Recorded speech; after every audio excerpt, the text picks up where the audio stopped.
practice. So how do you try to kind of shift things in that sense? Yeah, I mean, I think the depth of our team has always been something we've leaned on. Guys playing maybe different positions a little bit. Playing John and Tyus together is something that we've done. Towards the end of last season, a little bit more at the start of the season than we've done in the past. Our rookies are going to get ample opportunity. DB back in the lineup is going to help us obviously as we get him back. To his kind of full minutes over the next week or so.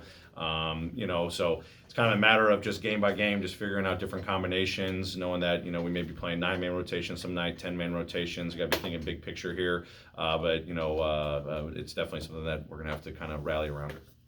Coach, Desmond Bain, when he was last year, he had an impressive game here in this building.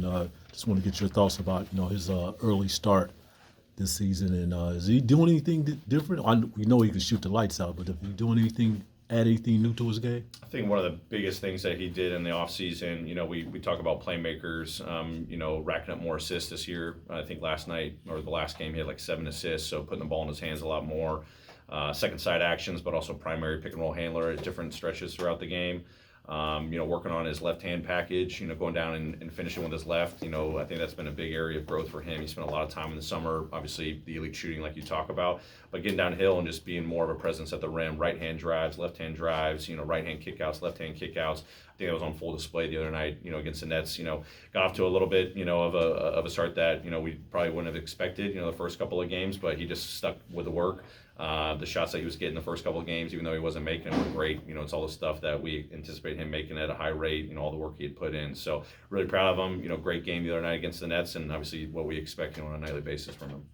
Coach, you guys didn't make any major moves. Good to see you for this one. Good to see you. You didn't make any major moves this offseason. How big was internal improvement from your group to try to sustain what you guys have been putting together the last couple of years? Yeah, I think, as we sat, at the end of last season, it was really pretty clear to us, the core of our team that we want to continue pressing on with. So, obviously, KA, Melt moving on, those guys meant so much to us, but we understood that just gave more ample opportunity to other guys, that hadn't gotten the opportunities. John Contra playing great at the start of the season. Obviously, when Zaire gets back, that just means more opportunity for him. Rookie class that we're really excited about. Hopefully we get Jaren back here in the not too distant future. So once we're fully healthy, it's a group that we're extremely confident in, and it's that internal growth like you alluded to. Ja taking that next step as a player, as a leader. Des taking that step all the offseason work he did as well as a player and as a leader. Jaren, despite being hurt, put in a lot of work this summer, on his individual game when allowed, and then also just seeing the connectivity of this group. Tyus coming back, I mean, that was probably one of the biggest moves for us, such an important player to us, but also another leader. And when I keep using that leadership word, it's just identifying that core of group and then understanding how these guys are continuing to push each other internally, not worrying about what we're bringing in from the outside. Where have you seen the biggest growth, I guess, in Ja? Obviously had a great year last year. Is it skills? Is it confidence? Is it understanding of the game? Where have you seen that growth? I think it's all the above. He's probably one of the smartest players I've ever been around. It's his ability to read the game at a higher level, just night in, night out. Teams are going to throw so many different things at him. We saw a lot of that last year. We saw a lot of that in the playoffs. He did a lot of homework on that in the summer. And then understanding in his game, how is he going to continue to elevate, be that elite playmaker getting downhill, but also the balance of the mid-range game. Obviously, he's shooting the ball extremely well from the three-point line. That's just been something he's worked on the last couple of summers. The free throw line more, more defensive urgency as well, block shots, steals, deflections, getting in on the rebounds a lot more so we can ignite our offense. It's holistic. And then, I cap it off by saying his leadership, just the way he brought the group together, from summer league and group workouts throughout the summer. His voice carrying so much more, not just in the locker room, but in the practice floor. It has been huge for me as a coach to see, because obviously he's the engine to everything we do. Taylor, you're talking about Ja's IQ. I was just wondering if you go back to, you get a playoff series with the Warriors, and then you're heading in and you want to develop the offseason plan. I'm guessing he's the kind of guy that tells you where he wants to take his game, and then you try to complement that. But what were the focal points of where y'all want to develop him, and how involved was he with his? I mean, he obviously wanted to get better in a lot of areas of his game, likewise. But when we sat down, it was kind of like we were speaking the same language. He knew offensively, his ability to shoot the three ball, catch and shoot when he's spaced off the ball, when he's shooting it when teams are going under on him. He's got to shoot off the dribble. That stuff offensively was a big focal point for him in the offseason. We hit him with, he hit us with as well. And then the defense, just really trying to make sure that he's locked in game plans when teams are trying to attack him one-on-one or put him in pick and rolls, that he's ready to accept that challenge.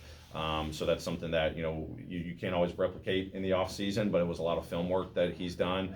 We've already kicked that off at the start of the season doing the same thing, but those are probably the two biggest things that he challenged us with, and we obviously were prepared to challenge him with. He sort of shared a little bit of his memory, when you described that play after Brooklyn, when you described remembering the play from his rookie year and using that to sort of bait Ben Simmons into his last foul. Are there other examples that you can think of him just having very clear recall on things that happened in specific games 2 years ago? Is that memory of his something that you've seen a lot? Yeah, I mean, obviously when we go in playing any different opponent every single night and we prep in the morning, he and I might have a conversation about what's coming his way, and he understands what teams are going to throw at him defensively. He can remember the defensive game plan and adjustments that other teams threw at him. I think one of his biggest leaps, like all of our guys, is just understanding the personnel throughout the league. We play these guys night in and night out. The other night, for example, with Kyrie, taking on that challenge one-on-one, how he's not getting baited into pump fakes. And, obviously Irving's a crafty scorer, but just understanding how each guy is going to try to attack him. So understanding that from a personnel standpoint, a game plan standpoint, defensively, those are the things that he can recall so that when he's out there in the heat of the moment competing, he's able to, be successful. Is that just a function of having been in the league now 2 full years, or is that the work that he's putting in studying those guys? Or I think it's everything. I mean, he obviously studies himself, offensively and defensively after games. I mean, he's probably,